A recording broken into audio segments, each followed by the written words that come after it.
आज के स्टूडियो में अंडरवर्ल्ड का पूरा इतिहास स्टार्ट से लेकर एंड तक हम जानने वाले हैं। सो बस बने रहो क्योंकि ये बहुत ही इंफॉर्मेटिव वीडियो होने वाला है। मुंबई के अंडरवर्ल्ड माफिया की कहानी शुरू होती है 1950 के दशक से। ये वो दशक था जब मुंबई सिर्फ 3 लोग के नाम से जाना जाता था। नंबर 1 अफगानी मुंबईकर करीम लाला उर्फ पठान, तमिलनाडु से आया हुआ हाजी मस्तान और वरदरंजन मुदलियार उर्फ वर्धा भाई। ये तीनों 1930s में मुंबई आकर बसे थे और यहां आते ही इन्होंने एक चीज देखी, टैक्स। 400% import tax. लोग आज की तारीख में इतना टैक्स भरने के लिए तैयार नहीं है, वो दौर तो कुछ और ही था। अब यहीं पर इन तीनों को अपने धंधे का मौका मिल गया, इंपोर्ट टैक्स को चकमा देना। बॉम्बे पोर्ट पर कूली से शुरुआत करने वाले मस्तान ने इलीगल इंपोर्ट में अपने पैर गाड़े।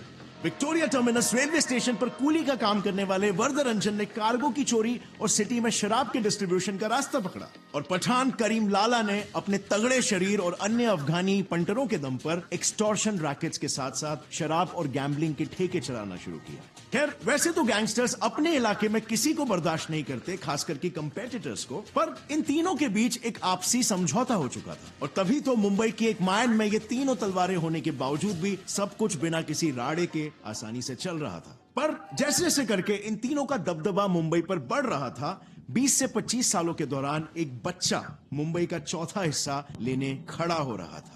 दाऊद इब्राहिम कास्कर, रत्नागिरी का एक कोंकणी मुस्लिम। इसने मुंबई के डोंगरी इलाके में अपने बड़े भाई शब्बीर कास्कर और अपने गांव के कुछ दोस्तों के साथ मिलकर अपनी एक गैंग बना ली। शुरुआत में तो ये लोग मिलकर वही छोटी मोटी चोरी चकारियां करते थे, बट उसके मन में एक ही सवाल था कि मुंबई के 3 डॉन के बीच वो अपना हिस्सा कैसे बनाएगा। उसे बस एक ही ऑप्शन दिखाई दिया कि मुंबई में रह रहे किसी भी डॉन को बस उंगली करो, उसकी गैंग से लड़ो, उसको हराओ और अपना हिस्सा बनाओ। धीरे धीरे एक्सपैंड होते हुए दाऊद ने कुछ ऐसा ही किया। उसके 2 बंदों ने हाजी मस्तान के इलाके में अपने कुछ इलीगल धंधे शुरू कर दिए। और जैसे दाऊद ने सोचा था, हाजी मस्तान को यह बात बिल्कुल भी पसंद नहीं आई। पर 19 साल के बच्चे ने जो बात नहीं सोची थी वो ये थी कि हाजी मस्तान अपने दोस्त करीम लाला के पठान गैंग के गुंडों की मदद से उसके दोनों बंदों को बुरी तरीके से पीट देगा। और बस यही थी वो शुरुआत जहां पर 2 पत्थर टकराने लगे और चिंगारियों का धुआं उठने लगा था, क्योंकि अब जलने वाली की बदले की आग। Enter World Card. World Card is a virtual MasterCard built for media buyers. It supports over 15 currencies with 0 FX fees, which means no mystery conversions cutting into your budget. You can create one card for GBP Facebook ads, another for USD Google search, a third for Thai baht TikTok influencer campaigns, all with no surprise markups or back-end exchange rates stealing from your ROAS.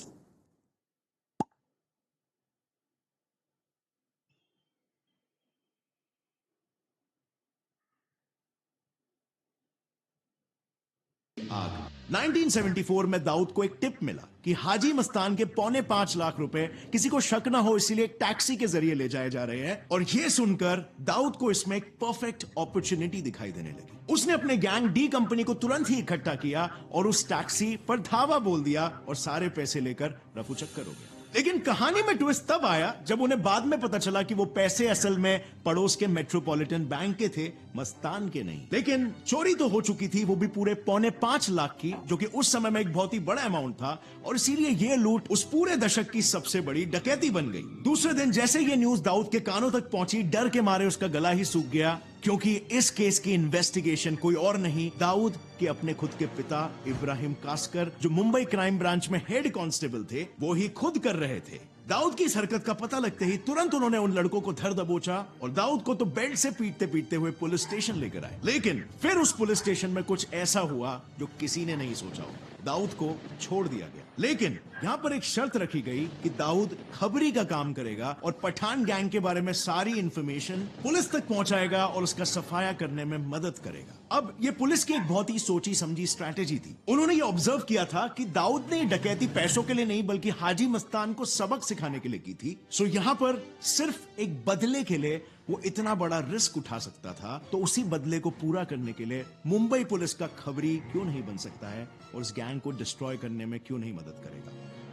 बस फिर दाऊद ने अपने crime journalist दोस्त इकबाल नैतिक के साथ मिलकर police को पठान गैंग के गैंगस्टर्स की लोकेशन बतानी शुरू कर दी और इसके बदले में पुलिस दाऊद के छोटे मोटे क्राइम्स को भी अनदेखा कर रही थी और कुछ सालों तक सब कुछ कुशल मंगल ऐसा ही चलते रहा। पर पुलिस को शायद इस बात की जरा सी भी भनक नहीं थी कि दाऊद असल में इंसान के रूप में एक सांप भी निकल सकता है, एक ऐसा सांप जो अपने बिल में ही बैठकर मुंबई पुलिस को कठपुतली की तरह इस्तेमाल करके पूरे मुंबई पर राज करने का सपना देख रहा है। फिर उसके कुछ 20-25 साल बाद आया 70s का दौर, जब बिल्कुल दाऊद के प्लान के मुताबिक पठान गैंग के कई सारे मेंबर्स पकड़े जा चुके थे। उनका एक्टिंग लीडर हाजी मस्तान भी 18 महीने की सजा काट रहा था और बाकी के 2 डॉन करीम लाला और वर्धा भाई भी डर के अंडरग्राउंड हो चुके थे। और उसी दौरान इंदिरा गांधी ने भी नेशन वाइड इमरजेंसी लागू कर दी थी। सो इस सब का नतीजा क्या था? दाऊद का एक कंपेटिटर पठान गैंग बिना किसी लड़ाई के मैदान से बाहर हो गया। नाउ नो राइवल और मार्केट फुल ओपन, तो दाऊद ने सीधा पठान और मस्तान के सारे इलीगल बिजनेसेस पर तुरंत ही हाथ मार लिया, उन पर कब्जा कर लिया और चारों ओर फैलाना शुरू कर दिया। और देखते ही देखते डी कंपनी पठान गैंग के जितनी ही पावरफुल हो गई। पर जैसे कि मैंने पहले कहा था कि ये गैंगस्टर्स काफी टेरिटोरियल जीव होते हैं, जिनकी ईगो उनके कद से भी ऊंची होती है। सो क्या पठान गैंग ये सब शांति से बस ऐसे ही ताड़ते रहने वाला था? जी नहीं। इमरजेंसी के बाद तीनों हाजी मस्तान, करीम लाला और वर्धा भाई थोड़े बूढ़े और ठंडे पड़ चुके थे, लेकिन करीम का भतीजा समाद खान चुप रहने वालों में से बिल्कुल नहीं था। थोड़ा सा रिवाइंड में जाके याद करो, दाऊद ने तो अपने भाई बंधुओं के पिटने का पठानों से बदला लिया था, उनके इलाके से 4.75 लाख रुपए चुरा कर। लेकिन पठानों का तो जवाब आना अभी बाकी था और समाद खान के पास इसके लिए एक तरकीब थी। उसने सबसे पहले तो अपने गैंग के टॉप मेंबर्स सईद बाटला, आयुब लाला, अमीरजादा खान और आलमजेब खान के साथ मिलकर 1977 में दाऊद के एक दोस्त इकबाल नैतिक को तड़पा तड़पा कर मार डाला। अब बात यहां तक भी ठीक थी, लेकिन फिर 1981 में अपनी इसी गैंग में एक नए गैंगस्टर मान्या सुरवे को जोड़कर दाऊद के बड़े और सगे भाई शब्बीर कासकर को भी दिन दहाड़े पेट्रोल पंप पर गोलियों से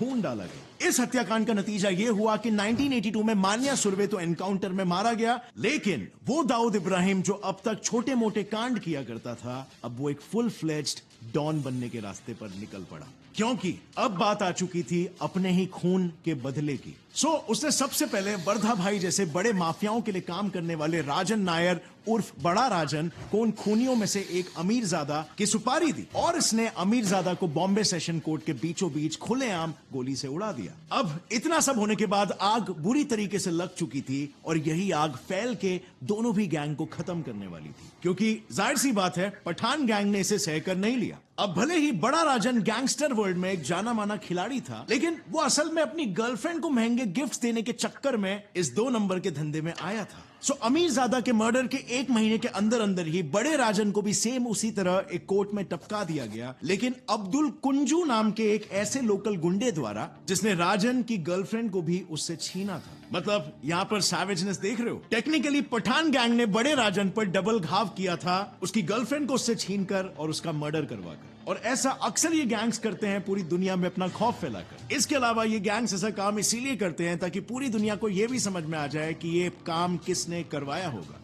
असल में उन दिनों बड़े राजन का एक शागिर्द, एक चमचा हुआ करता था, राजन निकलजे उर्फ छोटा राजन। एंड नीडलेस टू से अपनी गुरु की मौत से छोटा राजन पूरी तरीके से तिलमिला गया। वो डेस्परेटली कुंजू से अपने बड़े राजन के खून का बदला लेना चाहता था और इसीलिए जब एक दिन क्रिकेट एंथुजियास्ट कुंजू एक मैदान पर अपने दोस्तों के साथ क्रिकेट खेल रहा था, तब छोटा राजन ने मैदान के बीच में ही सबके सामने उसका मर्डर कर दिया। अब इससे छोटा राजन बन गया बड़ा राजन गैंग का इकलौता लीडर। अब भले ही बाकी किसी ने उसकी इस डेयरिंग को अप्रिशिएट किया या ना किया हो, एक इंसान ने जरूर किया। यस, दाऊद इब्राहिम कासकर। दाऊद ने तुरंत ही छोटा राजन के साथ अपनी डोर जोड़ ली और समाद खान को मारने के लिए अपने गैंगस्टर दोस्त रामा भाई नाइक और बाबू रेशिम के साथ साथ उसे भी भेज दिया। इन तीनों ने समाद खान जैसी एक बड़ी मछली को फांसने के लिए एक खूबसूरत लड़की के जरिए एक ट्रैप बिछाया और 1984 में उसे एक ओयो टाइप के होटल की लिफ्ट में गोलियों से भून दिया।